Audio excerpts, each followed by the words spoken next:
बिस्मिल्लाहिर्रहमानिर्रहीम, अस्सलामुअलैकुम। पाकिस्तान मॉर्निंग में आपको खुश आमदेद कहेंगे। मैं हूँ आपकी मेज़बान इशा लदना और मैं हूँ मोहम्मद जुनैद हलीम। गुड मॉर्निंग, सुबह बखैर, आप सबको जुमा मुबारक हो। आज प्रोग्राम के आगाज़ में सबसे पहले जिक्र करेंगे ईरान के साबिक रहबर आला अली ख़ामनेई की, जिनकी तदफीन मशहद में इमाम रज़ा के मज़ार में कर दी गई है। लाखों बल्कि करोड़ों सोगवारों की आहो बका के साथ तो गलत नहीं होगा। ईरान के सरकारी खबरसां इदारे इरना के मुताबिक अली ख़ामनेई की नमाज जनाजा उनके लिए उनके बड़े बेटे मुस्तफ़ा ख़ामनेई ने पढ़ाई, जिसके बाद मकामी वक्त के मुताबिक रात 10 बजे उनकी तदफीन कर दी गई है।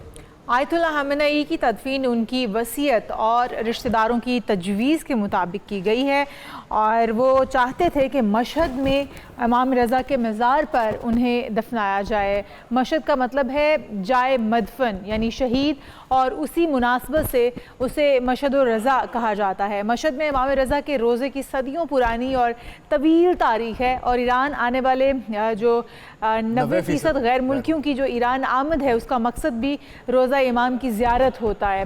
जो लोग वहाँ पर आते हैं वो भी उसी रोज़े पर हाज़िरी के लिए जाते हैं। और जो आयतुल्लाह ख़ामनेई की शहादत के बाद जो उनका पहले से वसीयतनामा भी था उसके मद्देनज़र उन्हें वहीं पर दफनाया गया है, उनकी तदफीन की गई है। ईरान अमेरिका के दरमियान और इस्राएली वज़ीर दिफा का बयान सामने आया है और वो कहता है कि ज़रूरत पड़ने पर ईरान पर तीसरी बार भी हमले के लिए तैयार हैं। ईरानी वज़ीर ख़ारजा का अब्बास इराक़ची का फील्ड मार्शल आसिम मुनीर से रब्ता भी हुआ है और अमरीकी हमलों को इस्लामाबाद मफाहमती यादाश्त की खिलाफ वर्जी उन्होंने करार दिया है। इस मामले पर तफसील से आज के प्रोग्राम में बात करेंगे और उसके बाद बात करेंगे IMF का इंतबाह, मशरिक़ वस्ता की कशीदगी आलमी मईशत के लिए बड़ा ख़तरा साबित, पाकिस्तान पर भी उसके असरात नज़र आएंगे और पाकिस्तान को किस तरह से इसके साथ निपटना है इस पर भी हम तफसील से जायज़ा लेंगे।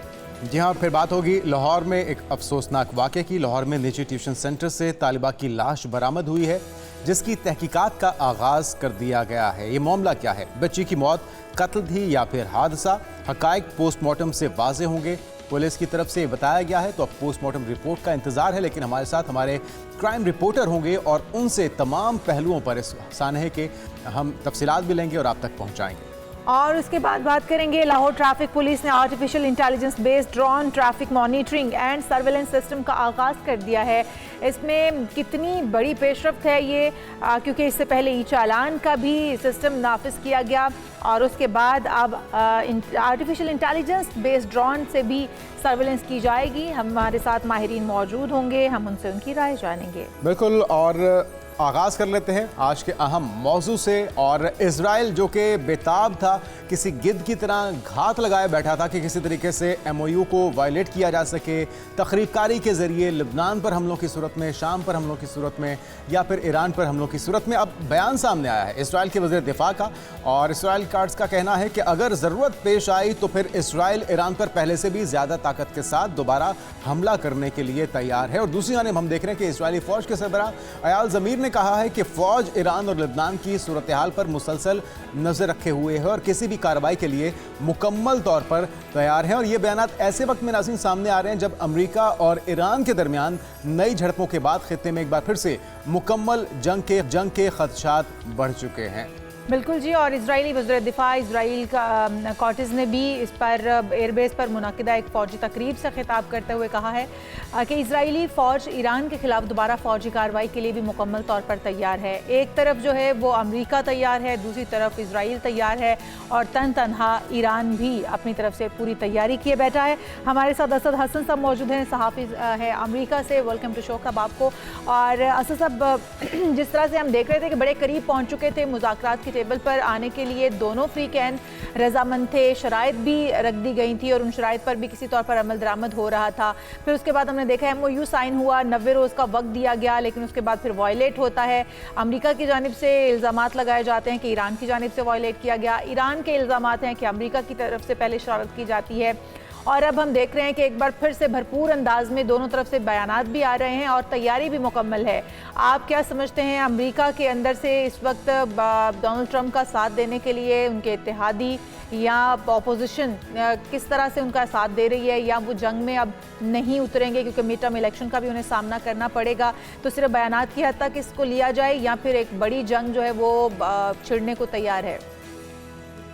बहुत शुक्रिया इशाल और जुनैद, आपने मुझे अपने प्रोग्राम में लिया। देखिए, ये बहुत मुश्किल, बहुत कम्प्लेक्स आपका ये क्वेश्चन है कि हम कुछ भी उसमें बड़ी वसूख के साथ एंटिसिपेट नहीं कर सकते कि क्या अमेरिका एक बड़ी फुल स्केल, फुल फ्लेज वार में दोबारा जा रहा है, या उसी नौयत की ये एक तरह से हम इसको झड़प तो नहीं कह सकते, क्योंकि बड़ी वसी पैमाने पे बम्बार्डमेंट एक बार फिर की गई है। अपेरेंटली, क्योंकि एक चीज़ जो यहाँ पे एनालिस्ट कहते हैं, वो एनालिस्ट ये कहते हैं कि तजिया तो होता है अगर रैशनल कहीं पे मौजूद हो। अगर सुबह, दोपहर, शाम अगर बयानात तब्दील हो रहे हों तो लोग भी चकरा के रह जाते हैं। तो यकीन करें, मैंने जितने लोगों को सुना है, सारे के सारे बजाते खुद जैसे वो कंफ्यूज्ड एक स्टेट ऑफ माइंड में होते हैं कि ये होने क्या जा रहा है। देखिए, अगर रैशनल हो तो आप सोचते हैं ना कि अगर ये होगा तो ये हो सकता है, या इसके ये ऑप्शन है, ये ऑप्शन है, ये ऑप्शन है। लेकिन अगर एक दिन जो सुप्रीम कमांडर है अमेरिका का, अगर वो ये कहे कि एक दिन के वो लोग अच्छे हैं, दे आर गुड गाइज, और आपने पहले से एक बेहतर वहाँ पे लीडरशिप लेके आगे हैं, और दोपहर में वो कहे कि दे आर स्कम, और उनके लिए बड़ी खराब लैंग्वेज का इस्तेमाल हो, तो कोई तजियाकार किस बुनियाद पे तजिया बेस कर सकता है। एक बड़ी मुश्किल, गंभीर और कम्प्लेक्स सिचुएशन है। ज़ाहिर है, एक तरफ उम्मीदें हैं जिसकी उम्मीदों के सामने फिर एक खुशहाली है पूरे रीजन के अंदर, और एक तरफ ये क्यास है, और एक तरफ ये टेरर है जिसके नताइज ना सिर्फ उस रीजन के लिए बल्कि पूरी दुनिया के लिए बड़े मुख्तलिफ हैं। यहाँ पे भी इस ताज़ा जो स्कर्मिशेस हैं या एक्सचेंज हुआ है मिसाइल्स का, तो उसके बाद पहले दिन मार्केट में एक बार फिर जो है वो तेल की कीमतें ऊपर गई हैं, उसके असरात आना शुरू हो चुके हैं। आप सही कह रहे हैं। और अगर हालिया इस बयानात या इस तलखी की बात की जाए तो अमेरिका का अंदाज़ क्या हो सकता है ईरान को डैमेज करने का, या अपनी शराइत मनवाने का, या उसे घुटनों पर लाने का? खारक जजीरे की बात हो रही है, आपने हुर्मुज़ पे बड़े तहफ़्फ़ुज़ात हैं अमेरिका को, क्योंकि उनके इत्तेहादियों के जहाज़ों को जिस तरह से निशाना बनाया गया है। क्या क्या पॉसिबिलिटीज़ हैं, क्योंकि बहुत सी ऑप्शंस अमेरिका पहले भी इस्तेमाल कर चुका, अपने एयरक्राफ्ट कैरियर्स के ज़रिए, अपने मिसाइल्स के ज़रिए, बूट्स ऑन ग्राउंड की भी कोशिश की गई इस्फहान में, लेकिन वो भी नाकाम रही। तो अभी तरीक़ाकार क्या हो सकता है, और क्या इस तरह के हमले इंफ्रास्ट्रक्चर को तबाह करना, रेलवे लाइन्स को, रोड्स को, या उनके वाटर डिसैलिनेशन प्लांट्स को निशाना बना के, ऑयल रिजर्वायर्स को निशाना बना के, क्या अपनी शराइत पर आमादा कर पाएगा अमेरिका ईरान को?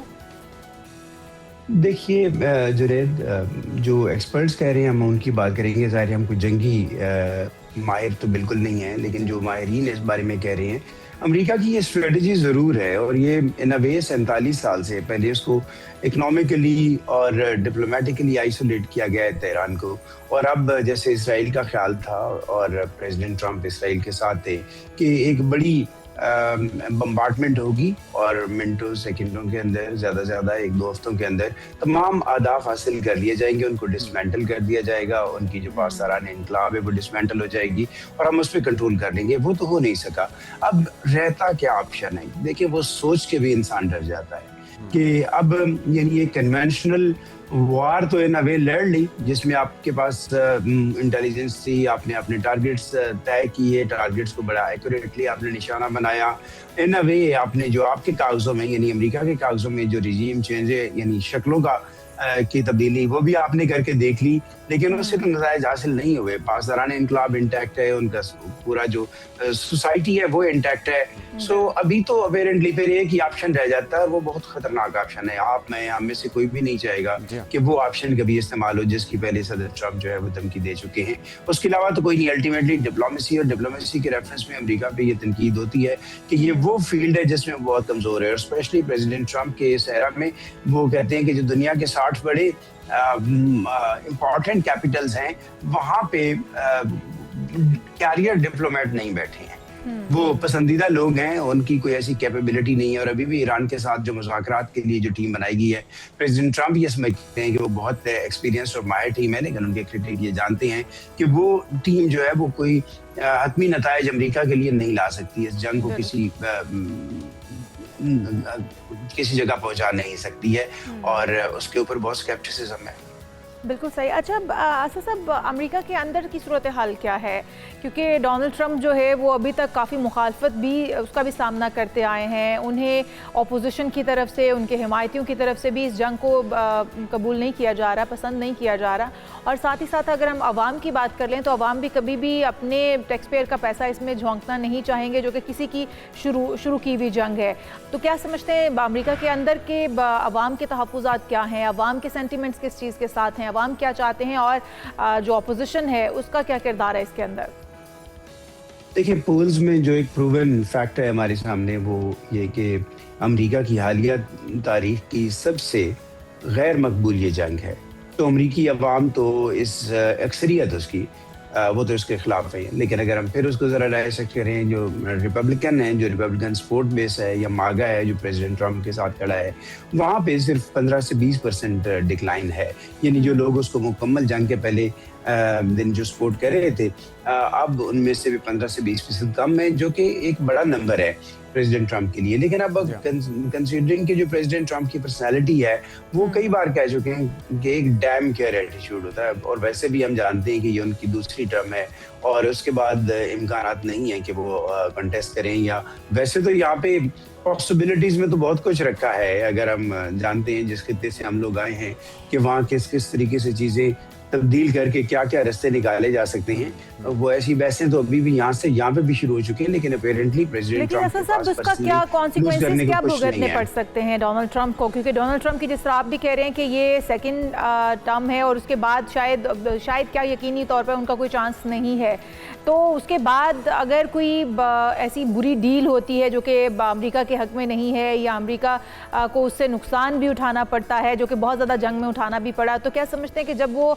उनकी गवर्नमेंट जाएगी तो डोनाल्ड ट्रम्प को किसी किस्म के केसेस का सामना, किसी किस्म की और चीज़ों का सामना भी करना पड़ सकता है, जो कि ओवरऑल हम देखते हैं कि दुनिया में एक पैटर्न इस्तेमाल किया जाता है, जब कोई हुकूमत में नहीं होता तो फिर उसको बहुत कुछ सहना भी पड़ता है, बहुत सारे केसेस का सामना भी करना पड़ता है। तो क्या कोई ऐसी सूरत हाल भी बन सकती है डोनाल्ड ट्रम्प की, जो कि अभी उनके गलत फैसले हैं उसका हमेयाजा उन्हें बाद में भुगतना पड़े?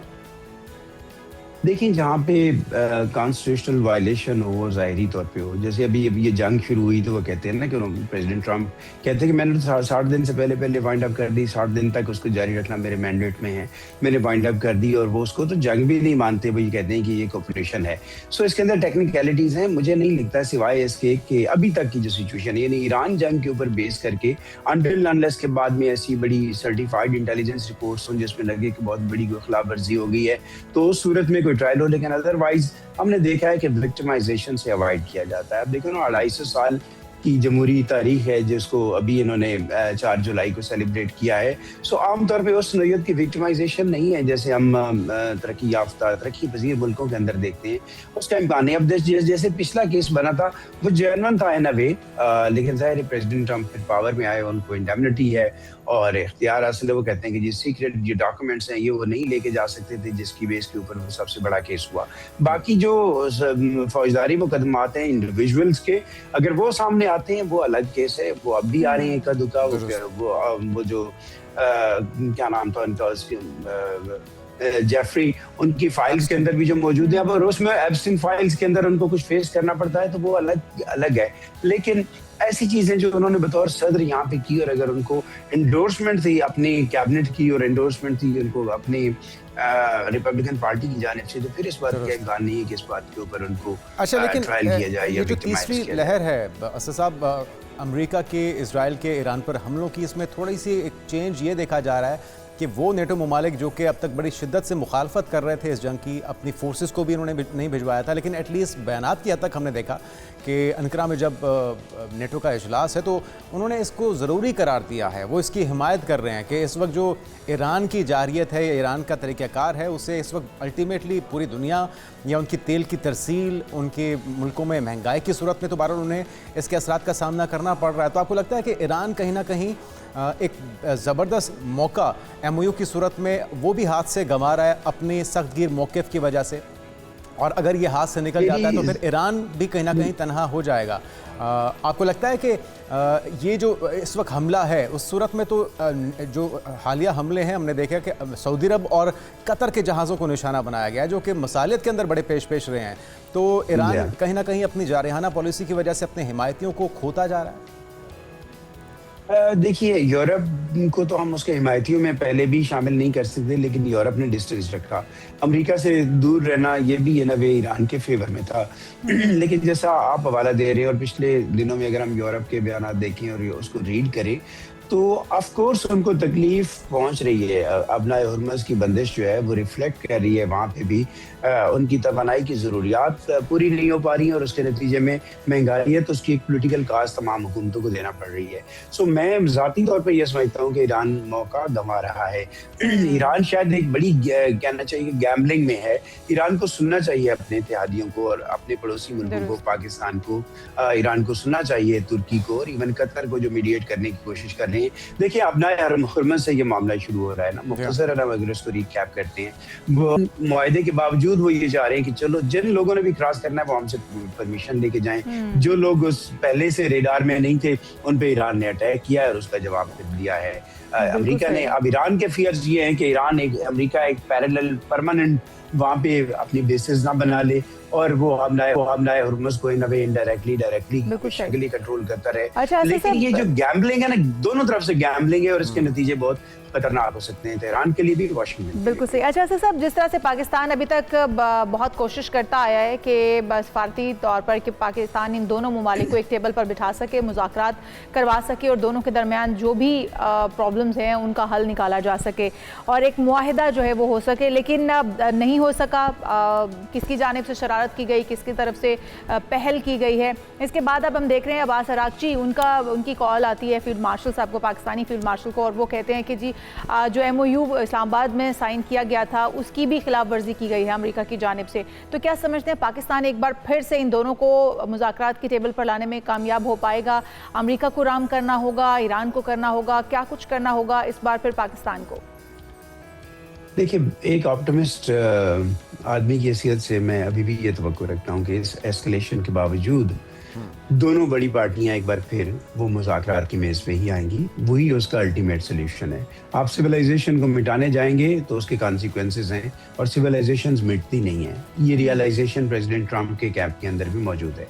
पाकिस्तान ने पहले भी अपना रोल प्ले किया है और जो मीडिएटर हैं और अब उनके साथ को स्पॉन्सर कह लें मुज़ाकरात का, ये मीडिएटर जो कतर है, तो कतर भी कोशिश करेगा इसके बावजूद कि वो बराह रास्त ईरान के हदफ पे भी है, क्योंकि वहाँ पे इंस्टॉलेशन है अमेरिका की और अमेरिका को इसके बारे में खतरात और खदशात हैं और ईरान के भी अपने कंसर्न्स हैं और उस रेफरेंस में जेन्युइन हो सकता है, मुझे लगता है। और एक पॉजिटिव चीज जो यहाँ से भी जिस तरह की उम्मीद का इज़हार आप कर रहे हैं, यहाँ से भी एक बयान आया कि हमारे अब भी इंटैक्ट है, बैकडोर चैनल से कम्युनिकेशन भी हो रही है और हमारी जो वो कमेटियां हैं वो अपने मुज़ाकरात भी जारी रखेंगी, तो ये पॉजिटिव बात। लेकिन कहीं ना कहीं आपको लगता है ईरान में तफरीक भी है? IRGC हो, पासदारान इनकलाब हो और उनकी सियासी क़यादत हो, एक खींचातानी वहाँ पर भी चल रही है। एक गिरोह चाहता है कि अफ़ाम तफ़हीम से मामलात आगे बढ़ें, हल की तरफ जाएँ, और दूसरी जो उनकी अफवाज है, उनकी जो फ़ौजी ताकत है, वो नहीं चाहती कि मामलात को हल किया जाए, क्योंकि एक सेंटीमेंट जो उभरा है अभी तदफीन के मौके पे भी लोग बदला लेने की डिमांड कर रहे हैं।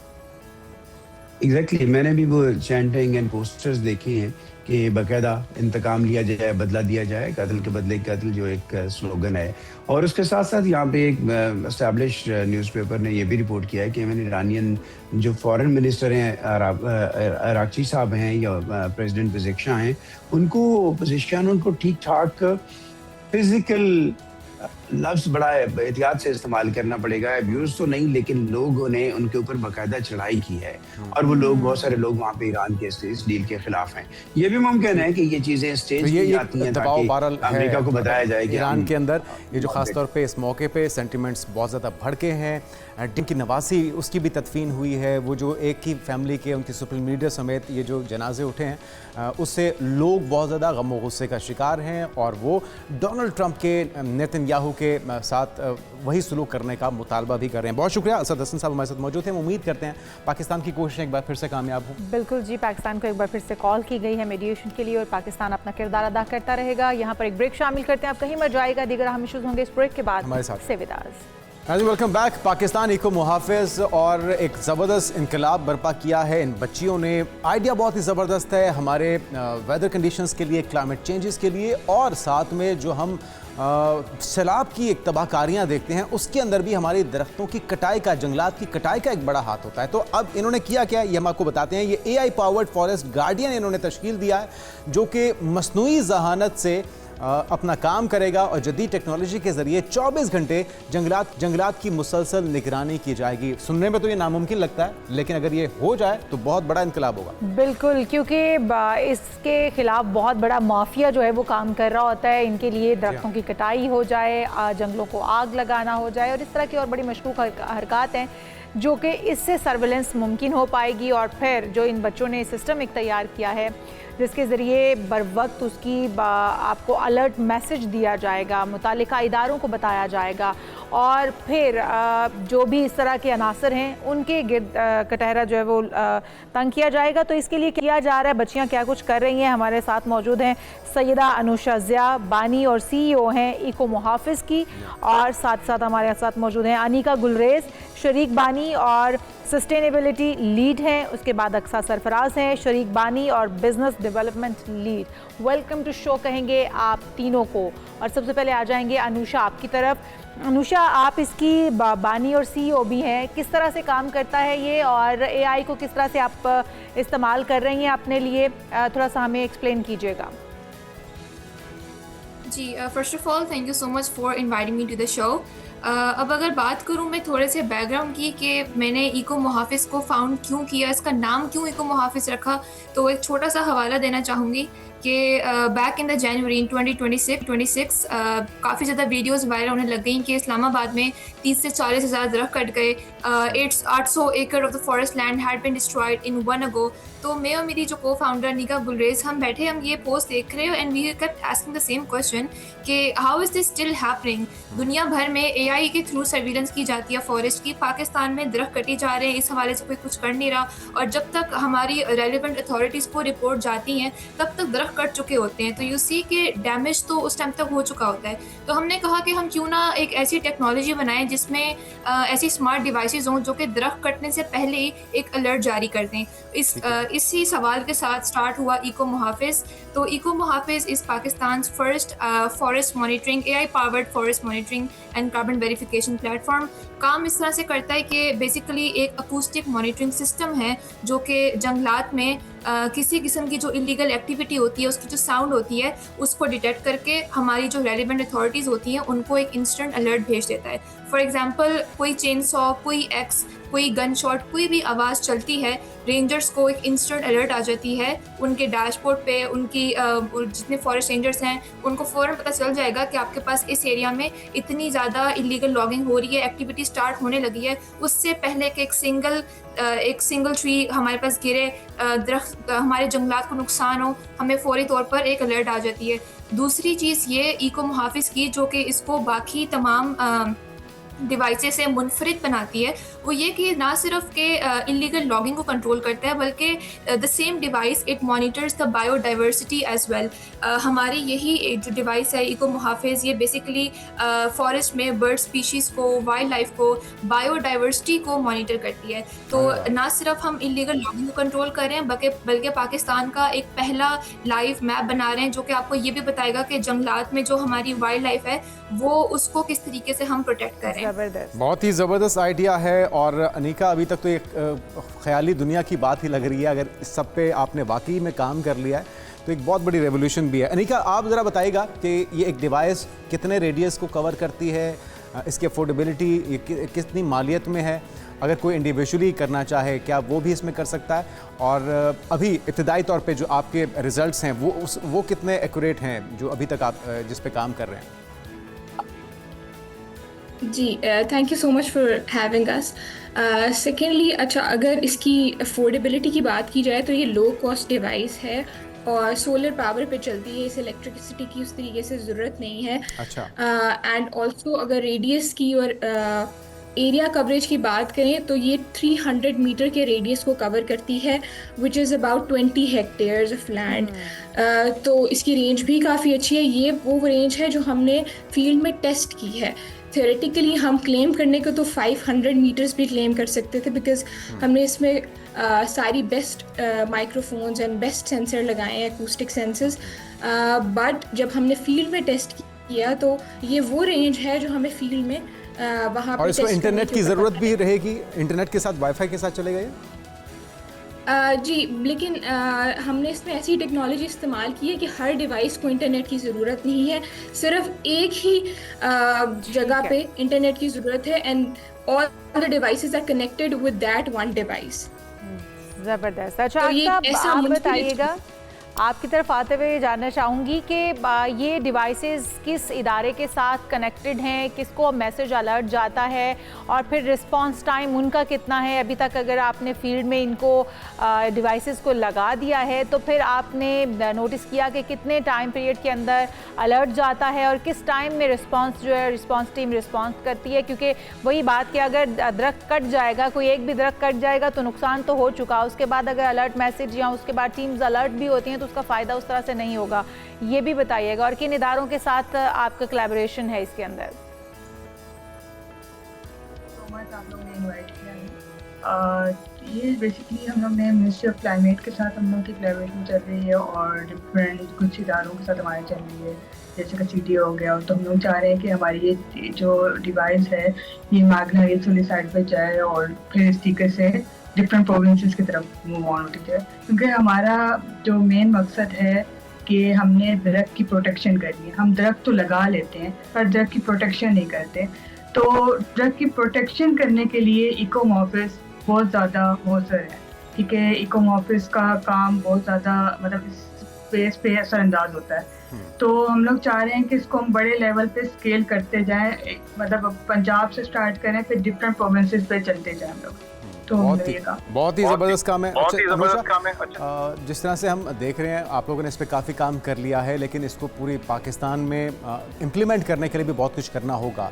किन किन गवर्नमेंट से आपकी बात हो रही है, गवर्नमेंट का रिस्पांस कैसा है, और अगर थोड़ा सा अगर आपसे जानना चाहें कि वर्ल्ड वाइड कहाँ कहाँ पे इस तरह की टेक्नोलॉजी इस्तेमाल हो रही है, उनके रिजल्ट्स, उनके जो नताइज हैं वो कितने मुतासिरकुन हैं? जी, तो जी इस टाइम पे we are like in active discussions with ministry of climate for Margalla hills flight pilot. इसके अलावा पाकिस्तान की और भी जितनी ऑर्गेनाइजेशन हैं, जो फॉरेस्ट डिपार्टमेंट्स हैं, इसके अलावा जो PM यूथ प्रोग्राम है उनसे भी हम इंगेज हैं एंड काफ़ी अच्छा रिस्पॉन्स आया हमें। तो इसके अलावा जो अगर हम ग्लोबल लेवल पे बात करें तो अमेज़ॉन में जो अमेज़ॉन का रेन फॉरेस्ट है वहाँ पे ऑलरेडी इस तरह के डिवाइसेस डिप्लॉयड हैं। लेकिन वही बात जो मैंने पहले भी कही कि जो हम इको मुहाफिज को क्या चीज़ मुनफरिद बनाती है जो ग्लोबल लेवल पे डिवाइसेस हैं उनसे, कि ये बेसिकली एक यूनिफाइड कोर इंजन है, एक यूनिट कोर इंजन है जिसमें सारी मॉनिटरिंग हो रही है। इसमें हम इलीगल लॉगिंग को भी टारगेट करें, हम बायोडाइवर्सिटी जो पाकिस्तान की जो वाइल्ड लाइफ है उसको भी टारगेट करें कि आपके पास किस एरिया में कौन सी स्पीशीज़ एक्सटिंक्ट कर रही हैं, क्योंकि हर स्पीशीज़ की एक आवाज़ होती है और जब वो आवाज़ आहिस्ता आहिस्ता कम होने लगती है इसका मतलब है वो स्पीशी एक्सटिंक्ट कर रही है। तो हम उस चीज़ को भी मॉनिटर करें। इसके अलावा हम सैटेलाइट के थ्रू अपने फॉरेस्ट को भी चेक करें कि हमारे पास कितने फॉरेस्ट ग्रो कर रहे हैं, क्योंकि जब हम बात करते हैं दरख्त लगाने की, जब दरख्त लगाओ मुहिम की बात होती है, दरख्त लगते हैं, तो हम इस चीज़ को भी मॉनिटर करें कि वो दरख्त कितने ज़्यादा लग रहे हैं, फॉरेस्ट कितने ग्रो कर रहे हैं। तो you see we have devices on the ground and satellite from above, so it's like a two way monitoring system. इसके अलावा हम अच्छे इकदाम हैं जो आप कर रही हैं, हुकूमतों को करने के काम जो है वो आप इंडिविजुअली आप तीनों ने वो उसका आगाज़ किया है,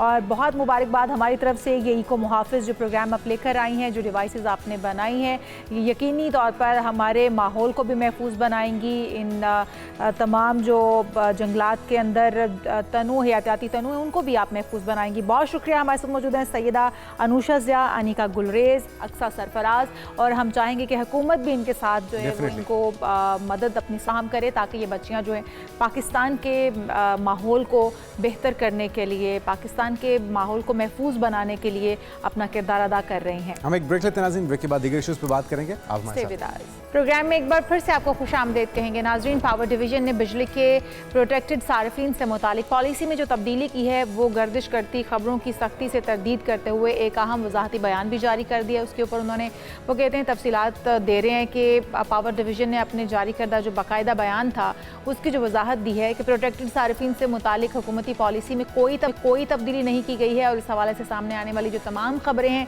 वो गलत हैं। यानी कि वो ये कहना चाह रहे हैं कि जो 200 वाली जो कैटेगरी है 6 महीने के बाद आप वापस आ सकते हैं, रिवर्सेबल है। ये उन्होंने बड़ा एहसान किया हातम ताई की खबर पर लात मार के। इस पर भी बात करेंगे। और एक और मामला है आलमी मालियाती इदारे यानी कि IMF ने मशरक़ वस्ता में कशीदा और सूरत हाल और दोबारा जंग के खदशात को आलमी मईशत के लिए ख़तरा करार दिया। और पाकिस्तान की जो शरह नमू है, तरक्की की शरह, वो 4% का टारगेट था, वो भी पूरा होता दिखाई नहीं दे रहा और 3.5 पर रहने की तवक्को की जा रही है। तो इस तमाम सूरत हाल पर डॉक्टर शाहिद हसन सिद्दीकी साहब माहिर मईशत हमारे साथ मौजूद हैं। डॉक्टर साहब आपको वेलकम कहेंगे। एक तो प्रोटेक्टेड सार्फिन के लिए कहा गया है कि उनको मुकम्मल तौर पर ख़त्म नहीं किया जाएगा। अगर किसी का यूनिट 200 से क्रॉस कर जाता है 6 महीने के बाद दोबारा से उन्हें उसमें शामिल कर लिया जाएगा। लेकिन ये तो मेरे ख्याल में 6 महीने का अरसा भी बहुत लंबा अरसा, एक लंबी सज़ा है अगर कोई उस कैटेगरी में फॉल नहीं करता या उसे क्रॉस हो जाते हैं यूनिट्स। दूसरा फिर जो शरह नमू वाला मामला है वो इसके बाद आपसे पूछते हैं। बहुत शुक्रिया आपका। देखिए, बुनियादी बात ये है कि पाकिस्तान में बिजली के नर्ख बहुत ज़्यादा हैं और ये एक बहुत बड़ी गलतफहमी है, बहुत बड़ी गलतफहमी है कि अगर हुकूमत कोई रिलीफ देती है उसमें तो उसका फ़ायदा एक्चुअली होता नहीं है, क्योंकि जो रिलीफ की रकम होती है वो आज नज़र आती है, लेकिन उससे जो बजट खसारा बढ़ेगा उसके नतीजे में दोबारा जो बोझ डाला जाएगा वो ज़्यादा होता है। इसका मतलब क्या है कि हमारे सियासतदान और दूसरे लोग जो मुतालबा करते हैं, मुतालबा ये होना चाहिए कि जनाब आपके बिजली के नर्ख बहुत ज़्यादा हैं, उसमें कमी होनी लाजमी है। अगर आप कमी नहीं करते तो कौम के साथ जुल्म करते हैं। लेकिन इस कमी करने के साथ साथ आपको टैक्सों की चोरी भी रोकनी है। जो ताकतवर तबके टैक्स नहीं दे रहे या उन पर लगाया नहीं गया वो भी वसूल करना है। अपने शाहाना अखराजात में भी कटौती करनी है ताकि ये जो रिलीफ है ना, ये बजट खसारा ना हो।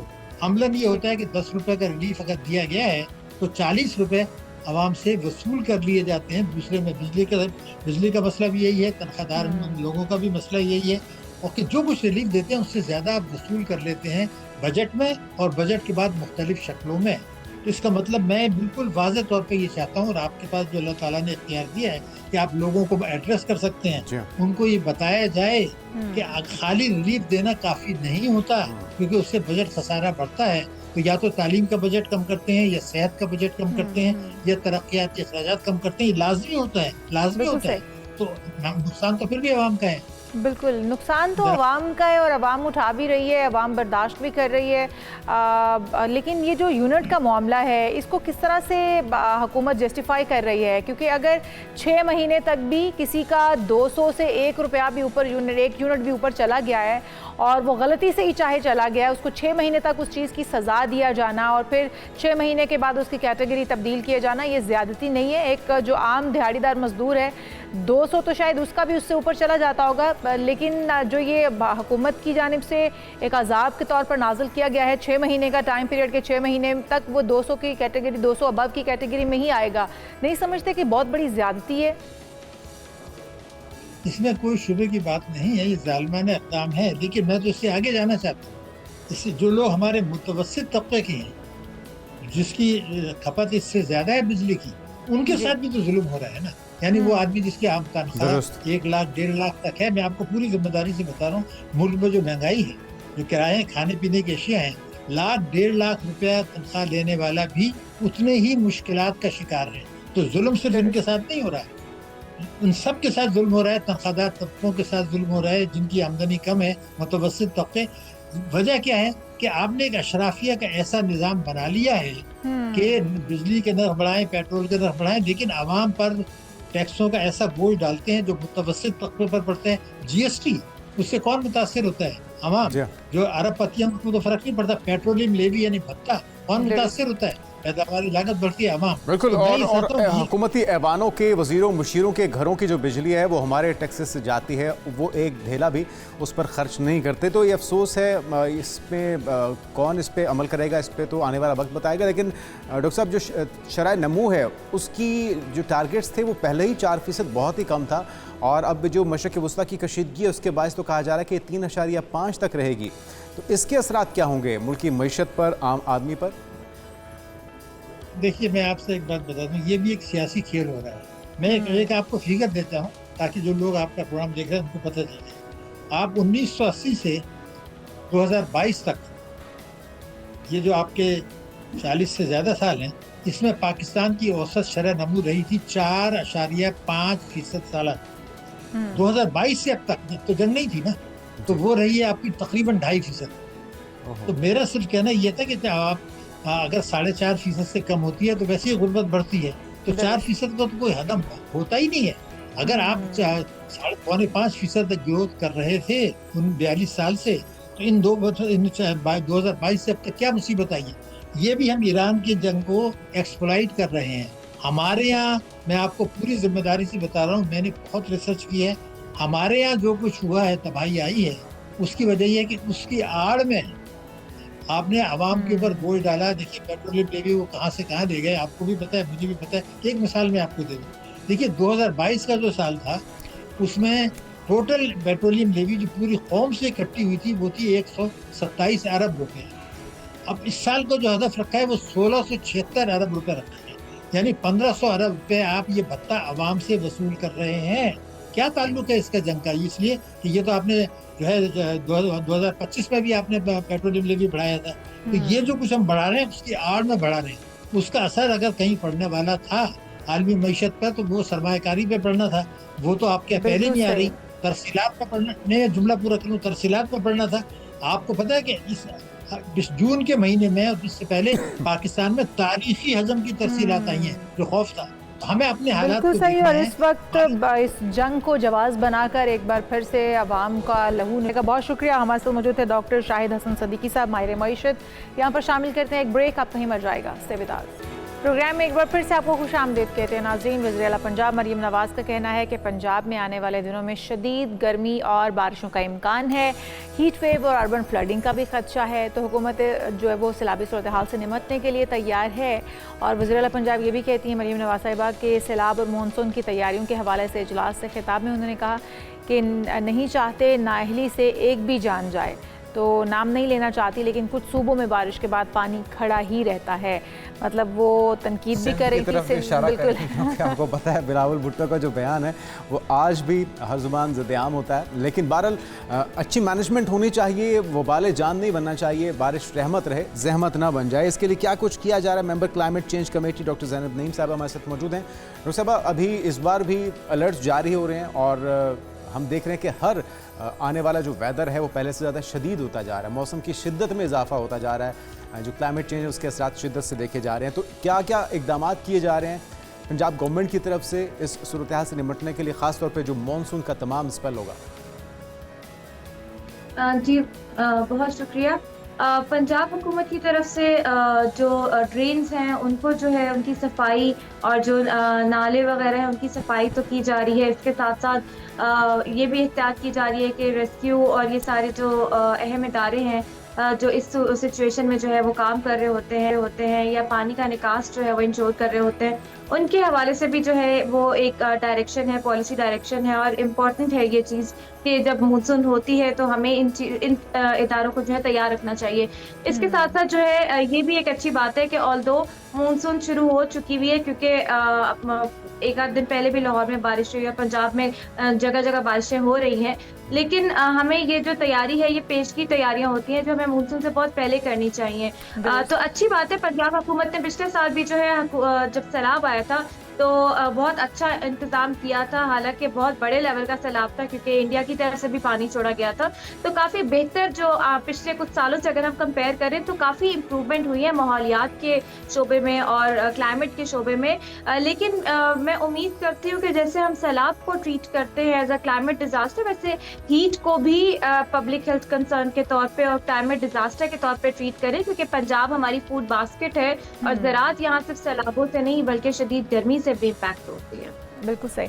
अच्छा डॉक्टर साहब, जिस तरह से आप भी कह रही हैं कि पंजाब हमारी फूड बास्केट है और यहाँ से हमारी ज़राअत जो है उसका हमारा इन्हिसार पूरे मुल्क का इसी पर है और यहाँ से फसलें काश्त होती हैं। अगर हम इस बार के मौसम की देखें जो उसकी फोरकास्ट की जा रही है, वो बताया जा रहा है कि क्लाउड बर्स्ट भी होंगे, हैवी रेनफॉल भी होगा, फिर उसके साथ साथ जो अर्बन फ्लडिंग का खदशा भी जाहिर किया जा रहा है। फिर भारत भी हमेशा की तरह अगर पानी छोड़ दे तो हमारे बहुत सारे इलाके ज़ेरे आब आ जाते हैं।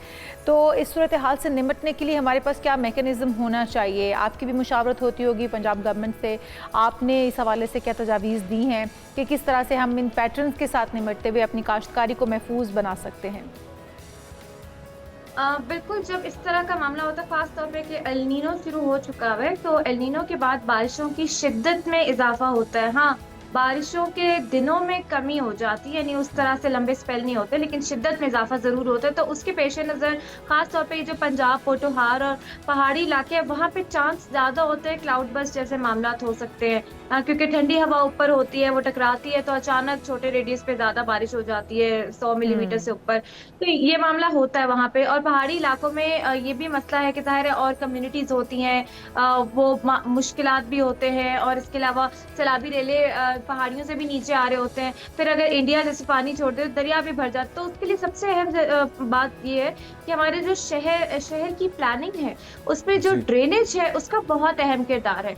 ड्रेनेज को अपग्रेड करना चाहिए इस किस्म के मामला से पहले। और दूसरा मामला ये है कि जो दरिया है या नाले हैं, वहाँ इंक्रोचमेंट को कंट्रोल करने की ज़्यादा कोशिश की जाए। लेकिन हाँ, अगर अब सोसाइटीज़ क्योंकि बन चुकी हैं, रिहाइश है वहाँ पे लोगों की, तो वहाँ ज़ेरे ज़मीन पानी का निकास जो है वो बहुत ज़रूरी है, ताकि उसको गुजरने का रास्ता मिले। और फिर जो सफाई का मामला होता है, तो अब क्योंकि लैंडफिल चले, लाहौर में तो एक लैंडफिल है, लेकिन बाकी शहरों में कोई लैंडफिल साइट्स नहीं है, तो ज़ाहिर है कूड़ा दरियाओं में डंप होता है, ओपन डंप होता है, वो फिर बारिश के साथ बह के जाता है। तो उसकी कलेक्शन तो बहुत अच्छी हुई है पंजाब में, लेकिन उसकी मैनेजमेंट और रिकवरी अभी भी हम लैक कर। डॉक्टर साहब, जो वाटर टैंक्स बनाए जा रहे हैं वो कितना ऐसा इकदाम है? क्योंकि हम देख रहे हैं कि दर्जनों वाटर टैंक्स बनाए जा चुके हैं, मजीद भी बनाए जा रहे हैं। इससे एक तो वाटर रिचार्जिंग और ये जो अर्बन फ्लडिंग है, इससे बचने में कितनी मदद मिल सकेगी? बिल्कुल, ये एक बहुत अच्छा एक ये सोल्यूशन होता है, खासतौर पे शहरों में, क्योंकि अब 2010-11 की तरह हमारे दरियाओं या कैचमेंट एरियाज में उतनी बारिशें नहीं होती। अब शहरों वाली साइड पे बारिशों का ट्रेंड शुरू हो गया है। तो उसमें ये होता है कि आपके ज़ेरे ज़मीन आबी ज़खायर, क्योंकि ज़ेरे ज़मीन आबी ज़खायर 1 से 4 फुट सालाना जो है वो सूखते जा रहे। अभी कल ही की एक रिसर्च मैंने शेयर की कि पिंडी में 2000 में 40 फीट पे पानी निकलता था, अब 2025 में 350 से भी ऊपर ये मामला जा चुका है कि पानी नहीं है। तो ये बहुत अहमियत का हामिल है ये मामला कि अगर जो सैलाबी रेला है आप उसको कनेक्ट करें ज़ेरे ज़मीन पानी के ज़ख़ीरे के साथ, तो ग्राउंड वाटर रिचार्ज हो सकता है और वो पानी आप यूटिलाइज कर सकते हैं, यानी सूखते नहीं है ज़ख़ायर इस तरह से। काश हमने पहले भी किया होता, लेकिन अगर अभी शुरू कर दिए तो ये अच्छी चीज़ है। इसके अलावा साथ साथ और ये नेचर बेस्ड सोल्यूशंस के साथ भी आप कनेक्ट कर सकते हैं, जिसपे आपकी हरियाली जो है वो बढ़ती है, या ज़राअत के साथ भी आप इसको कनेक्ट कर सकते हैं। फिर छतों पे पानी को जमा करने के हवाले से भी रेगुलेशंस आ रही हैं, जैसे इस्लामाबाद में इसको मैंडेटरी किया जा रहा है, पंजाब साइड पे बहुत आम होती जा रही है ये चीज़। तो ये अच्छे इकदाम हैं। बिल्कुल सही। अच्छा डॉक्टर साहब, इसमें तो काफ़ी टाइम भी लगेगा। कुछ तो प्रोजेक्ट ऐसे हैं जो कि पहले से शुरू कर दिए गए हुए थे, जो कि वाटर टैंकर रिजर्वायर्स जो बनाए जा रहे हैं, लेकिन कहा जाता है छोटे छोटे पॉन्ड्स बना दिए जाएं, जो कि नेचुरली पानी को एब्जॉर्प्शन का भी अमल शुरू हो जाएगा और फिर पानी को अपने अंदर जमा करने की उनकी कैपेसिटी भी होगी। तो शहरों के अंदर, गाँव देहातों के अंदर, नदी नालों के करीब तरीन, क्या हमें वो भी बना देने चाहिए? वो भी पानी को रिचार्ज करते हैं। और फिर दूसरा, क्या हम अपने पैटर्न्स के साथ अपनी फसलों को का टाइम भी तब्दील कर सकते हैं कि अगर कोई एक फसल 2 महीने पहले हम उसकी काश्तकारी शुरू कर लें, उसकी बिजाई शुरू कर दें, तो वो हम इस मौसम की शिद्दत से उसे बचा सकते हैं? अच्छा, ये जो पहला सवाल है आपका, उस हवाले से नेशनल डिजास्टर मैनेजमेंट अथॉरिटी ने एक फिजिबिलिटी असेसमेंट की हुई है कि कहाँ कहाँ सैलाबों की वजह से जो है ये रिटेंशन पॉन्ड्स और इस किस्म के मामला हो सकते हैं। तो स्कोपिंग हुई भी है। जाहिर है जब एक मुल्क कर्जे में डूबा हो तो उसको PSDP फंड्स और ये सारे मामला को देखने के लिए इन चीज़ों में टाइम लगता है। हाँ, लेकिन इसको अगर आपको एक्सपेडाइट करना है या ज़्यादा जल्दी करना है, तो मैं हमेशा से बात करती हूँ, प्राइवेट सेक्टर सपोर्ट कर सकता है, हुकूमत को हमेशा से करता है, लेकिन इन मामलों में भी करे ताकि जो है वो जल्द अज जल्द हम इसको ओवरकम करें। जहाँ तक ज़राअत की बात है, बिल्कुल आप दुरुस्त कह रही हैं, हमें अपनी क्रॉपिंग टाइमिंग्स जो है या सोइंग टाइमिंग्स जो है उसको शिफ्ट तो करना चाहिए, लेकिन हमें एक और चीज़ देखनी चाहिए कि हमारे जितने स्ट्रेटेजिक कैश क्रॉप्स हैं वो सारे वाटर इंटेंसिव है। चाहे चावल है, पानी सबसे ज़्यादा इस्तेमाल करता है, गन्ना है, ये गंदम है, तो ज़रूरी है कि हम वाटर को यानी वो वाले क्रॉप्स की वैरायटीज लगाएं जिसमें पानी का कम इस्तेमाल होता है और डाइवर्सिटी लेके आए। क्या मजीद हम किसी और जैसे ऑलिव या जैतून की काश को बहुत एक अच्छा समझा जाता है कि उसमें पानी भी कम इस्तेमाल होता है और बड़ी फायदेमंद है पाकिस्तान के लिए, ओवरऑल भी इकोनॉमी के लिए। तो इस किस्म के पैटर्न्स पे जाने की ज़्यादा ज़रूरत है। बिल्कुल सही, बहुत शुक्रिया डॉक्टर ज़ैनब नईम साहिबा, मेंबर क्लाइमेट चेंज कमेटी, हमारे साथ बड़े ही मुफीद मशवरे। और हुकूमत इस वक्त काम कर रही है और ये भी बताया जा रहा है कि तमाम इदारों की आपस में कोलैबोरेशन भी बहुत अच्छी है। हम उम्मीद करते हैं कि इस मौसम से जो ख़तरात के खदशात हैं उनसे निमटने के लिए भी तैयारी मुकम्मल होगी और किसी किस्म का कोई इस बार डिज़ास्टर देखने को हमें ना मिले। खैर ये तमाम मानसून का सीज़न गुजर जाए, क्योंकि तबाहकारियाँ आने वाले सालों में पिछले साल की निस्बत हम देख रहे हैं कि शिद्दत बढ़ती जा रही है। यहाँ पर एक ब्रेक शामिल करते हैं, आप कहीं मत जाएगा, दीगर हम इशूज़ होंगे इस ब्रेक के बाद से। विदा नाज़रीन, वेलकम बैक। एक इंतहाई अफसोसनाक वाक़या लाहौर के एक ट्यूशन सेंटर में पेश आया है। कुछ रोज़ पहले छत गिर गई थी, वो तो अपनी जगह मौजूद है, लेकिन इचरे में मौजूद एक घर के अंदर बनाया गया निजी ट्यूशन सेंटर, जहाँ पे पुलिस ने नामालूम अफराद के खिलाफ मुकदमा दर्ज किया है। 12 साला नईमा, जो कि रिक्शा ड्राइवर की बेटी थी, छठी जमात की तालिबा थी और इचरे में ट्यूशन सेंटर में गई, जहाँ से अहल खाना को फ़ोन पर बच्ची की अचानक बेहोश होने का बताया गया। और जब लवाहिकीन वहाँ पर पहुँचे हैं तो उनको पता चला है कि बच्ची का इंतकाल हो चुका है, वहाँ पे वॉशरूम में दम तोड़ गई है। जी हाँ, और तीनों बहनें इसमें शामिल थीं। तीनों बहनें एक ही ट्यूशन सेंटर में जाती थीं। नईमा निचले पोर्शन के वॉशरूम में गई, 20 मिनट तक वापस ना आई। जाकर देखा गया तो बच्ची वॉशरूम में बेहोश पड़ी थी। पुलिस के मुताबिक बच्ची के गले पर निशान भी मौजूद हैं। पोस्टमार्टम और फोरेंसिक रिपोर्ट में असल हक़ाइक़ सामने आएंगे, तो इस हवाले से क्या तफसीलात हैं वो हम जानते हैं। हमारे नुमाइंदा एक न्यूज़ हैं Sharaj Nisar, welcome to show कहेंगे शराज निसार आपको। ये मामला है क्या? बच्ची वॉशरूम जाती है, 20 मिनट के बाद वो हालत में पाई जाती है, 3 बहनें एक ही ट्यूशन सेंटर में मौजूद हैं। क्या हक़ाइक़ अभी तक सामने आए हैं तहकीकात के बाद? जी बिल्कुल इशाल, ये इचरा का इलाका है, जावेद मार्केट। यहाँ पर एक रिक्शा ड्राइवर है अदनान, उसकी 3 बेटियां और एक बेटा है।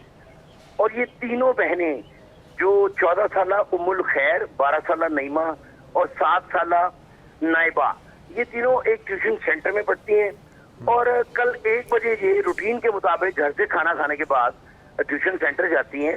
और नईमा, ये 3 मंजिला इमारत है जहाँ पे रऊफ नाम का एक शख्स है, उसकी वाइफ और वो मिलकर एक ट्यूशन सेंटर चला रहे हैं, जहाँ पे 20 से 22 बच्चे जो है वो ट्यूशन पढ़ने आते हैं। जब दूसरी मंजिल पर ये बैठे हुए थे, ट्यूशन पढ़ाई जा रही थी, और नईमा जो है 12 साला नईमा जो छठी क्लास की तालिबा है, वो निचले पोर्शन पर आई है वॉशरूम में। और जब 10 से 15 मिनट 20 मिनट गुजरे हैं तो उसकी बहन, जो उसने पुलिस को बयान दिया है, उम्मुल खैर, जो 9th क्लास की स्टूडेंट है, उसने कहा कि मैं नीचे आई हूँ, तो जब मैंने देखा तो मेरी बहन वॉशरूम में गिरी हुई थी और वो बेहोश थी और दरवाजा खुला हुआ था। अब उसके घर वालों को फौरी बुलवाया गया और अदनान जो अपनी बगैर जूते के वहां पर भागा और उसी हालत में उसको सरसी अस्पताल लेकर गया। सबसे पहली बात यह है कि उनको वेट नहीं करना चाहिए था, उनको फौरी रेस्क्यू वालों को बुलवाना चाहिए था, ये खुद ले जाते। वहां पर बच्ची पड़ी रही, जब सरसी अस्पताल में पहुंचती है तो वहां पर डॉक्टर तस्दीक कर देते हैं कि इसकी डेथ हो चुकी है। और सरसी अस्पताल में ही एक न्यूज़ से जो खबर ब्रेक की उसमें वाज़ह तौर पर निशानात थे। अब उस बच्ची के गले में एक मोटी डोरी वाला तावीज भी था और जो ज्यादा पुलिस की तरफ से शुबा किया जा रहा है कि इसी तावीज को खींचा गया है, जिससे उसकी गर्दन जो है वो उसका दम घुट गया है और वो जान भाग गई है। तो खुदकुशी का एलिमेंट तो नहीं लगता इसमें? बच्ची अपना तावीज़ या वो डोरी खुद तो खींचकर खुद को फंदा नहीं लगाएगी, तो हकाइक किस तरफ जा रहे हैं? बड़ा अच्छा सवाल किया आपने। जब हम मौका पे पहुंचे तो हमने वो सारा विजिट किया, वो खैर, और वहां पर कोई ऐसी चीज नहीं थी जिस तरह फोरेंसिक टीम भी पहुंची है। यहाँ तो खुदकुशी ऐसी होती है कि पंखे के साथ लटक जाए कोई, और अपना ही तावीज नहीं पीछे खींचा जा सकता, किसी भी सूरत नहीं खींचा जा सकता। इसीलिए पुलिस ने जो मुकदमा दर्ज किया थाना इचरा में, उसमें 302 लगाई है। दफा 302 के तहत कत्ल का मुकदमा जो है वो दर्ज कर लिया गया। अच्छा शराज, अदनान जो बच्ची का वालिद है उसकी तरफ से भी इल्ज़ाम लगाया गया है कि मेरी बच्ची को किसी नामालूम कातिल ने कत्ल किया है, तो इतने वसूख के साथ वालिद का कुछ कहना, इसके पीछे भी कोई बैकग्राउंड है, किसी के साथ कोई दुश्मनी, किसी पे शुबा या किसी को नामजद किया गया वो फैमिली की तरफ से, वालिद की तरफ से? जुनैद, बिल्कुल बड़ा प्रोफेशनल सवाल है आपका भी। यही जब उसके वालिदैन को पुलिस ने पूछा, इतरा पुलिस ने, तो उनका भी ये कहना था कि हमारी ना किसी से दुश्मनी। और यही बच्ची नईमा जो है, इसने चंद हफ्ते कबल इसने टॉप किया अपनी क्लास में, बड़ी ब्रिलियंट स्टूडेंट थी। एक तो इस तरह का भी एलिमेंट होता है कि जी बच्चा परेशान है, पढ़ाई में नहीं चल रहा, तो ये तीनों बहनें बड़ी लाइक थी, बाप इनका बड़ी सख्त मेहनत कर रहा था। अब दरवाजा खुला है वॉशरूम का भी, और नीचे जो दरवाजा उस ट्यूशन सेंटर का है। अब देखिए आप, जिस तरह काना में हुआ वाकया, तो जी एक प्रेस रिलीज आ गई कि जी 800 ट्यूशन सेंटर का विजिट कर लिया गया।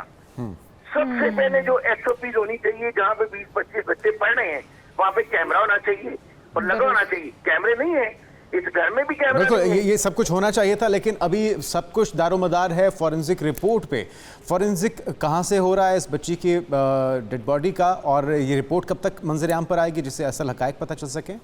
बिल्कुल, पोस्टमार्टम जो है वो उसके लिए लाश भिजवा दी गई है। और जिस तरह कल ये अहले इलाका, पुलिस, जर्नलिस्ट, ये र्यूमर था कि इतनी उम्र की बच्ची को मुबैना तौर पर कोई ज्यादती का निशाना तो नहीं बनाया गया, तो इस हवाले से भी DIG इन्वेस्टिगेशन, SSP इन्वेस्टिगेशन और DIG ऑपरेशन, उन सब का ये मुतफिका तौर पर कहना है कि बाकायदा फोरेंसिक करवाई जाएगी और पोस्टमार्टम रिपोर्ट के बाद असल हकायक सामने आएंगे। लेकिन ये तमाम पुलिस अफसरान इस बात पर मुतफिक थे कि बच्ची खुदकुशी नहीं कर सकती, और उस खातून टीचर ने भी इस बात की तस्दीक की है कि बिल्कुल एक लायक फाइक बच्ची जो कि टॉपर भी है अपनी पढ़ाई में बहुत अच्छी है, उसके बाद वो ट्यूशन सेंटर में यूँ बेहोशी की हालत में उसका पाया जाना और फिर उसकी मौत की तस्दीक हो जाना, ये किस तरफ इशारा करता है? अभी पोस्टमार्टम रिपोर्ट आएगी तो हकाइक सामने आ सकेंगे। बहुत शुक्रिया, शिराज निसार हमारे साथ मौजूद थे। और इस तरह के वाक़यात बच्चों के साथ ट्यूशन सेंटर्स के अंदर पेश आना बड़ा ही अफसोसनाक अमर है,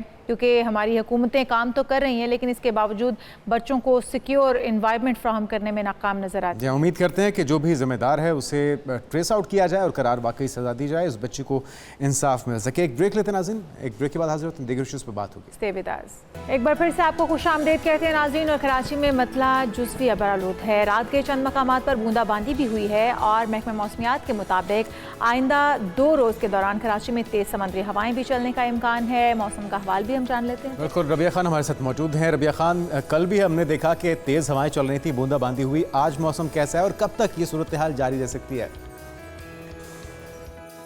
बिल्कुल, कराची में कहीं हल्के कहीं गहरे बादलों के साथ ठंडी समंदरी हवाओं का सिलसिला जारी है, जिसके बाद मौसम जो है वो खुशगवार है। महकमा मौसमियात का कहना है कि आज दिन के औकात में जो है वो मौसम गर्म और मरतूब रहने का इम्कान है। ज़्यादा से ज़्यादा दर्जा हरारत 36 डिग्री सेंटीग्रेड तक रहेगा और सिंध के बेशतर अजला में भी जो है वो आज मौसम गर्म रहने का इम्कान है।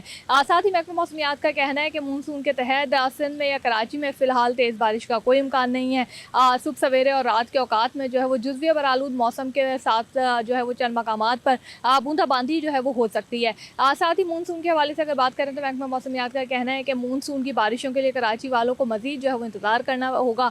जुलाई के इख्तिताम तक मुमकिन है कि कोई स्पेल जो है वो कराची का रुख करे, जिसके बाद जो है वो बारिशों का आगाज़ होगा। लेकिन आइंदा आने वाले अपडेट किया है और कराची के शहरी सुख का सांस लेंगे जब मौसम में बेहतरी आएगी। आगे बढ़ते हैं और लाहौर की ट्रैफिक, जिससे हर बंदा ही जो लाहौर का शहरी है वो परेशान रहता है, लेकिन इसमें इनोवेशन आ रही हैं, इसमें बेहतरी की कोशिशें मुसलसल जारी हैं, जो कि खुशाइन बात है। अब एक टेक्नोलॉजी का इस्तेमाल भी इसमें किया जाएगा, ड्रोन टेक्नोलॉजी का मौसर इन्फोर्समेंट और शहरी सहूलत के इम्तजाज के जरिए ट्रैफिक निज़ाम को मजीद महफूज बनाया जा रहा है, मुनज़्ज़म और शहरी दोस्त बनाने के लिए अहम इक़दाम किए जा रहे हैं और इसी पर आज के प्रोग्राम में हम बात भी करेंगे। बिल्कुल जी, तो हमारे साथ मौजूद हैं chief traffic officer Lahore Syed Abdurrahim Sherazi. Welcome to show कहेंगे आपको सीटीओ साहब, और आप ही से जानेंगे जो कि इस वक्त ड्रोन की मदद ली जा रही है, ड्रोन टेक्नोलॉजी इस्तेमाल की जाएगी ट्रैफिक को मुनज़्ज़म करने के लिए।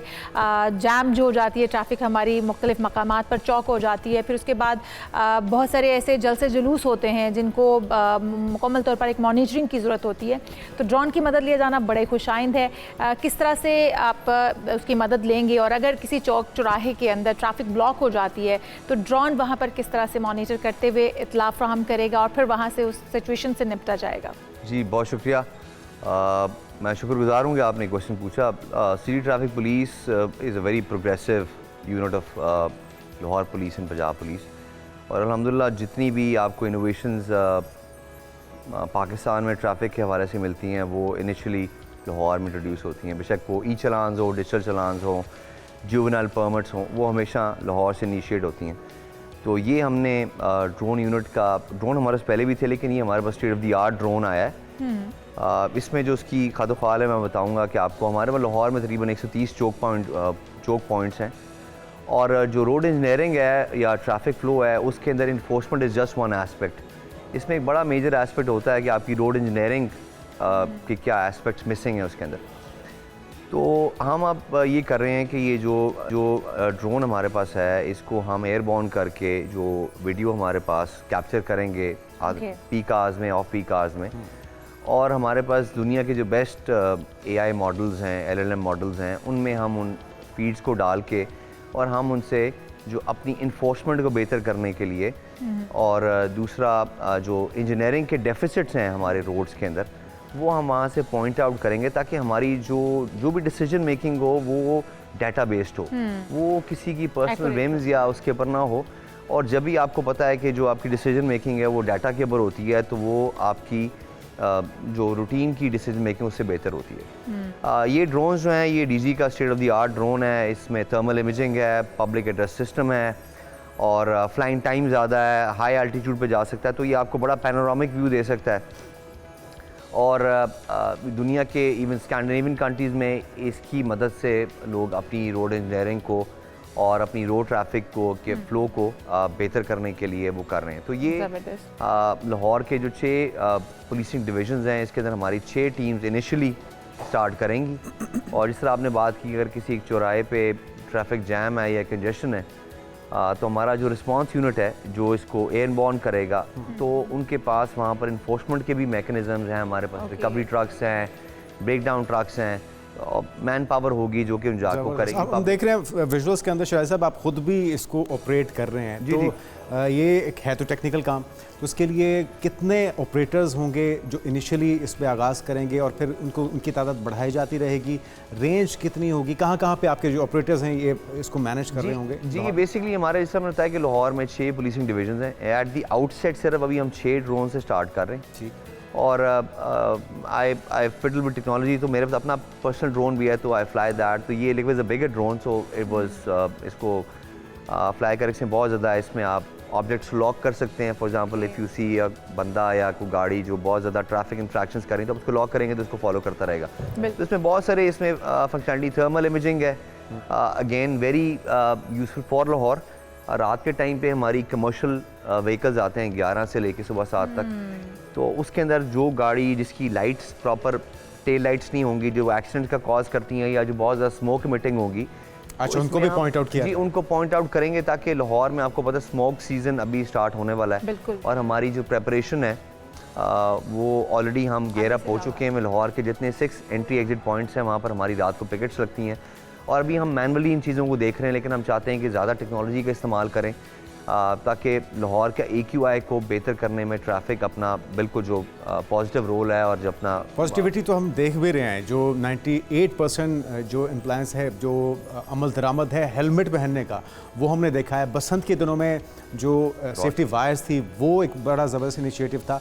तो अमल दरामद करवाना अगर चाहे गवर्नमेंट इंतज़ामिया या लाहौर ट्रैफिक पुलिस तो हमने देखा कि उसको तरीका आता है। और बेहतरी के लिए क्या कुछ किया जा रहा है? जी, मतलब मेरी अगर प्रायोरिटी एरियाज़ पूछें तो मैं थोड़ा सा लाहौर का बताऊं। लाहौर की 1.5 करोड़ आबादी है, 155 ममालिक से बड़ा ये शहर है। इसका फुटफॉल जो गाड़ियों और मोटरसाइकिल्स का है वो इज़ अबाउट 8.2 मिलियन एंड जो इसका डेमोग्राफिक्स हैं इसकी पॉपुलेशन की वो तकरीबन 82% इसकी मोटरसाइकिल्स हैं। ये दुनिया में कहीं पर भी नहीं है। इतनी ज़्यादा मोटरसाइकिल्स किसी डेवलपिंग या डेवलप मुल्क में नहीं है, ना है इंडिया में। New Delhi, Dhaka, Mumbai, even Vietnam में बहुत मोटरसाइकिल्स होती हैं, उनकी भी इतनी तनासुब नहीं होता जितना हमारे मोटरसाइकिल्स। और हमारी मोटरसाइकिलिस्ट जो हैं अनफॉर्चुनेटली वो फेटल एक्सीडेंट्स भी बहुत ज़्यादा कॉज करते हैं और रोड कंजेशन भी करते हैं। तो उनको हम लेन और हेलमेट वेयरिंग के बाद आजकल हमारी जो मॉडल रोड्स के ऊपर सबसे ज़्यादा इन्फोर्समेंट हो रही है लेन और लाइन डिसिप्लिन पे। आपने भी एक्सपीरियंस किया होगा कि मोटरसाइकिलिस्ट होता है बगैर इंडिकेटर दिए हुए राइट लेफ्ट मुड़ जाता है, जिससे एक्सीडेंट्स होते हैं, रोड में कंजेशंस होते हैं। तो हमारी मॉडल रोड्स बनी हैं, उन पर हमारी तकरीबन इस पर 70% हमारी जो इन्फोर्समेंट है it is on lane line discipline. और इसके अंदर माल रोड है, जेल रोड है, मेन बुलेवार्ड है और कनाल है। इसके ऊपर अभी हम बहुत सख्ती से इन्फोर्समेंट कर रहे हैं कि जो आपकी लेन लाइन डिसिप्लिन हो। और ये अल्हम्दुलिल्लाह पिछले 2 महीने में हमारी जो कंप्लायंस है, जिस तरह आपने बात की कि 98.7% हमारा हेलमेट का है, तो तकरीबन 35% हमारी जो लेन लाइन डिसिप्लिन की जो इन्फोर्समेंट है उससे कंप्लायंस लेवल बेहतर हुआ है। अच्छा, ई चालान और डिफ़ॉल्टर्स बहुत ज़्यादा हैं। ई चालान तो हो जाता है लेकिन उसके डिफ़ॉल्टर्स जो हैं एक के बाद एक वायलेशन करते चले जाते हैं।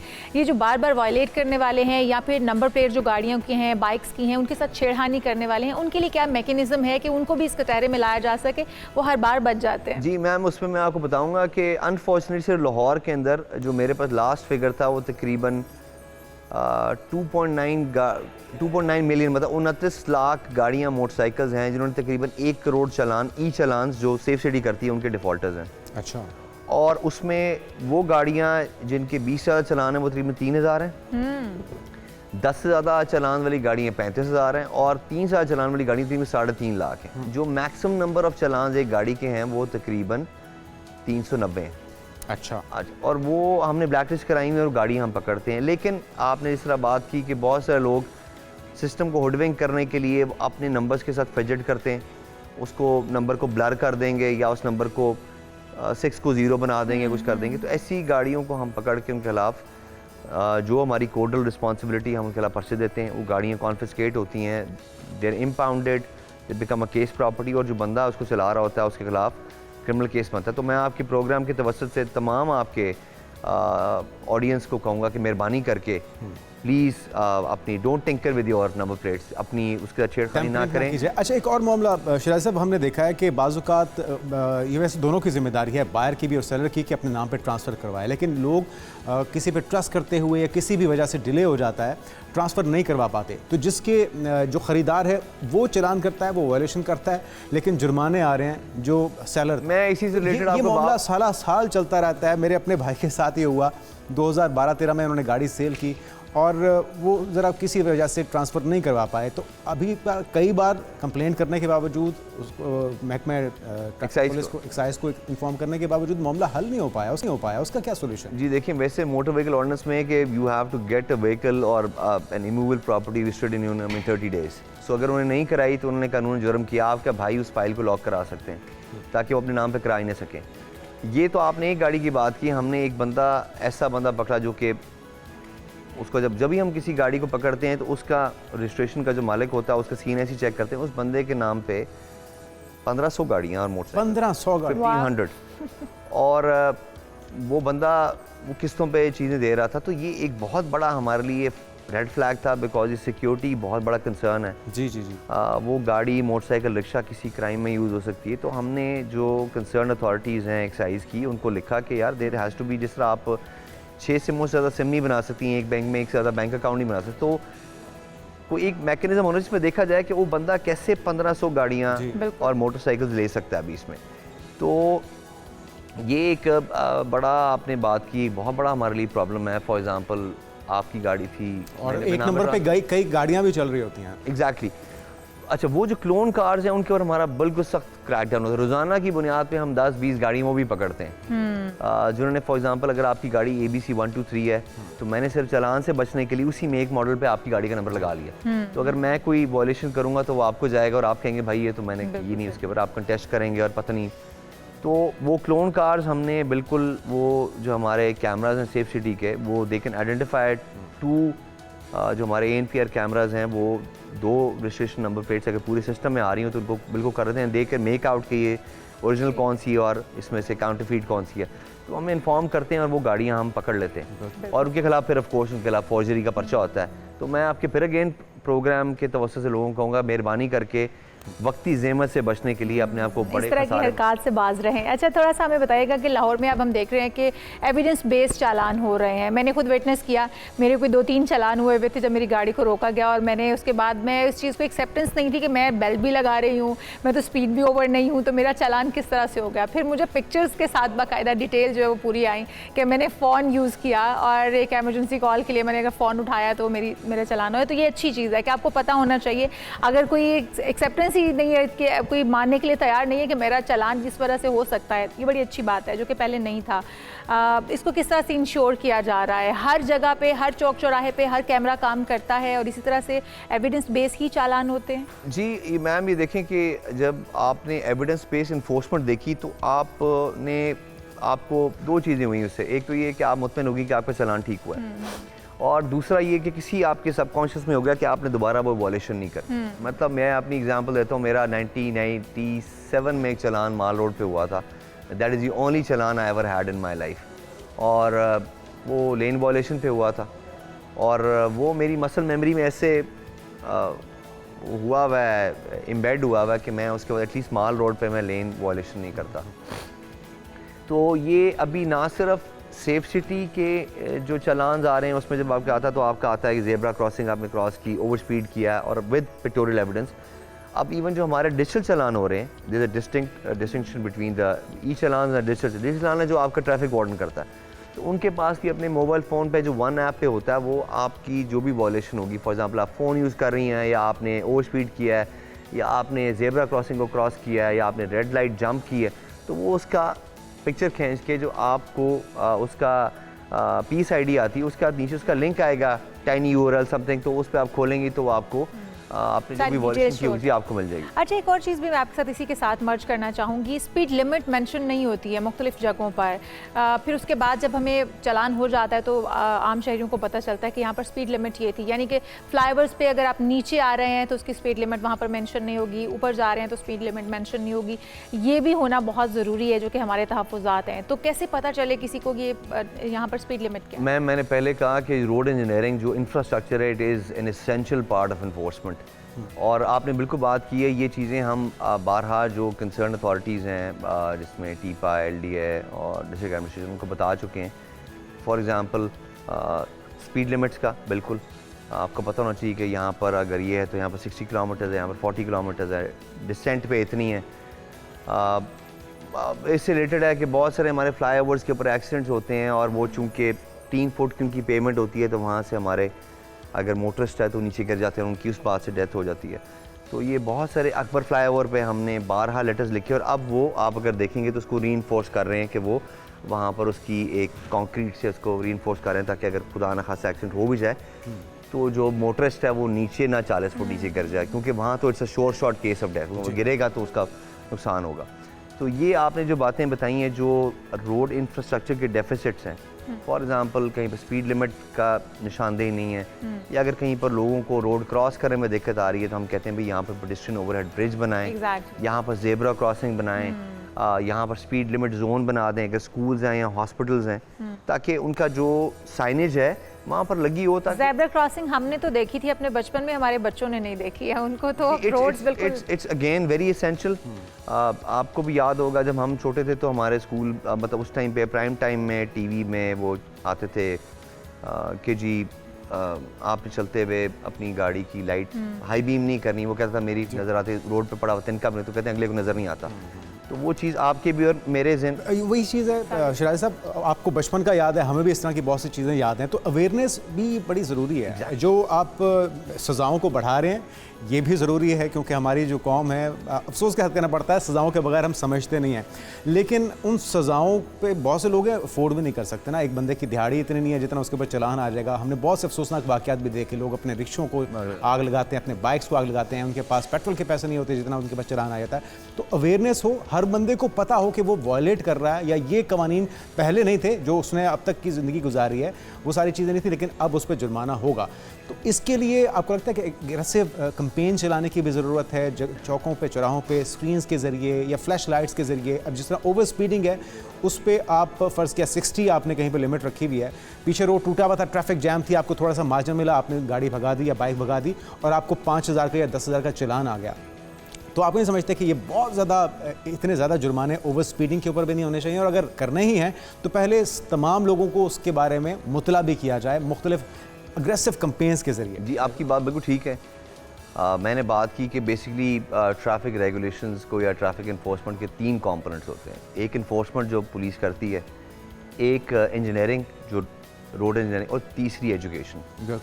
इस सिलसिले में हमने प्राइमरी सेकेंडरी एजुकेशन को लेटर्स लिखे कि मेहरबानी करके आप कुछ एसेंशियल चैप्टर्स रोड के कि आपने रोड पे क्या बिहेवियर होना चाहिए, आपने रेड लाइट पे क्या करना है, आपने जेब्रा क्रॉसिंग पे क्या करना है, राउंड अबाउट पे क्या करना है, आप मेहरबानी करके प्राइमरी और सेकेंडरी लेवल्स पे बच्चों को इंट्रोड्यूस कराएं।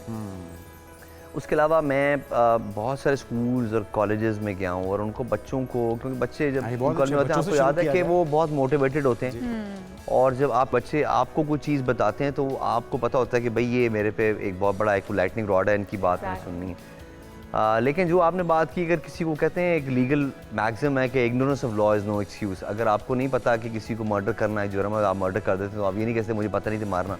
तो लेकिन जो आपने दूसरी बात की, मोटर व्हीकल ऑर्डिनेंस के अंदर पहले पिछले साल बहुत ज़्यादा फाइन्स थे, लेकिन ये गवर्नमेंट ने बहुत ज़्यादा राशनलाइज कर दी हैं। जो कमर्शियल व्हीकल्स के चलान है वो तकरीबन 10% रह गए हैं, कि पहले 50,000 था, अब 5,000 हो गया, पहले 1 लाख था, अब वो 10,000 हो गया हुआ है। अच्छा, हमें तो फील हो रहा है कि कई गुना बढ़ते जा रहे हैं। रिंग रोड का भी मैं देख रहा था जी कि उस पर भी जुर्माने बढ़ाए जा रहे हैं, तो लेकिन बहरहाल अच्छा है, ज़रूरी है जी। उसके अंदर मैं आपको ये बताऊं, मुझे कोई इत्तेफाक हुआ बाहर के मुल्क को पढ़ने के सिलसिले में रहने का, तो आई रिमेंबर कि आई गॉट वो कोई मेडिकल इमरजेंसी थी, तो मुझे ओवर स्पीडिंग पे 2017 में 100 पाउंड का चलान आया था। उन्होंने कहा था 100 pound lot of money, 8 pound minimum wage है 1 घंटे का, तो अगर आप पूरे दिन का वेज आप किसी से ले रहे हैं तो उन्होंने कहा जी कि आप या तो पे करें या आप इतने आवर्स हमारे से वो सुने लेक्चर्स। तो फिर आई एंडेड अप, आपने लेक्चर सुनना ज़्यादा बेहतर समझा। तो वार्निंग का सिस्टम भी शराय साहब हो सकता है ना, मतलब अगर पहले 1, 2, 3, 4, 5 पे आप वार्निंग देते हैं, उसके बाद फिर ग्रेजुअली कोई ऐसी तजवीज़ भी है ताकि एकदम से आपको बिल्कुल ही वो आपकी ऑक्सीजन खत्म ना हो जाए? ये है कि हमारी जहाँ पर मैनुअल इन्फोर्समेंट हो रही है वहाँ पर हम बहुत सारा मार्जिन देते हैं। अगर हमारी बहुत सारी बहनें, it's very encouraging to see a lot of females on the road. हमारी बहनें स्कूटियाँ चला रही हैं, गाड़ियाँ चला रही हैं, बहुत अच्छा चेंज है। और मैं इसमें आपके प्रोग्राम की तरफ से बताना चाहूँगा कि हमारे जो तकरीबन 12 ड्राइविंग स्कूल्स हैं उसमें तकरीबन 25,000 बच्चे और बच्चियाँ ग्रेजुएट कर चुकी हैं। और बड़ी खुशाइन बात है कि 14,000 बच्ची हैं, और जो पिछला बैच था तकरीबन 450 का, उसमें से 250 लड़कियाँ थीं। और मुझे बड़ा अच्छा लगता है, हमारी वो छोटी बहनें होती हैं, वो अगर स्कूटी चला रही थी हेलमेट पहन के, तो इससे एक तो आपका जो रोड का टेम्परामेंट है वो बड़ा ठीक हो जाएगा। जब आप देखेंगे कि ख़वातीन गाड़ी चला रहे हैं तो इतनी बदतमीज़ी नहीं होगी, आप रैश गाड़ी नहीं चलाएंगे और आप वो करेंगे। तो इसमें जो है वो ये बड़ी ज़्यादा हमारी हो रही हैं, और हम उनको बारहा बताते हैं कि जी ये प्लीज़ अपने ये तो अच्छी बात है, ख़वातीन की एम्पावरमेंट के लिए भी आप काम कर रहे हैं और इनकरेज कर रहे हैं उन बच्चों को जो कि खुद अपने इट इज़ वेरी हार्टनिंग। और मैं उनको बारहा कहता हूँ कि ये है जो चेंज जो कि करेंगे। उसके साथ साथ मैं आपको बताना चाहूँगा कि अगेन लाहौर का जो एक यहाँ से रोल आउट हुआ है, जो हम पैनिक बटन्स लगा रहे हैं जी, मैडम सीएम का एक बड़ा विजन है महफूज पंजाब, उसमें महफूज रोड्स और महफूज सफ़र इस बड़ा एसेंशियल कंपोनेंट है। इसमें पिछले साल हेलमेट की इन्फोर्समेंट हुई, ओवर स्पीडिंग की हुई, तो इस दफ़ा उन्होंने कहा कि जी ये जो बहुत सी शिकायत आई कि क्यों पैनिक बटन कहाँ पे होंगे, तरीक़ाकार क्या होगा? जी उसमें मैं सिर्फ आपको बताऊँ कि तकरीबन लाहौर के अंदर तकरीबन 2.25 लाख रिक्शा रजिस्टर्ड है, और लाहौर से सिर्फ 25,000 रिक्शास के लाइसेंसेस का इजरा हुआ है हमेशा। अच्छा। इसका मतलब है कि तकरीबन 10% बाकी सबके पास लाइसेंस नहीं है और वो चला रहे हैं। तो अभी हमने जब से इनके ऊपर थोड़ी सख्ती की है, तब से लेके अभी तक हम तकरीबन 10,000 नए रिक्शा के लाइसेंसेस का इजरा कर चुके हैं, और 11,000 QR पैनिक बटन्स लगा चुके हैं, जिसमें टैक्सीज भी हैं, रिक्शास भी हैं, और राइड हेलिंग सर्विसेज में बहुत अच्छे इक़दाम हैं। और हम समझते हैं कि इस तरह से हुकूमत और आपके ताउन से अवाम को कुछ सीखने को भी मिलेगा और उनको उनकी सिक्योरिटी को भी इंश्योर किया जा सकेगा। बहुत शुक्रिया।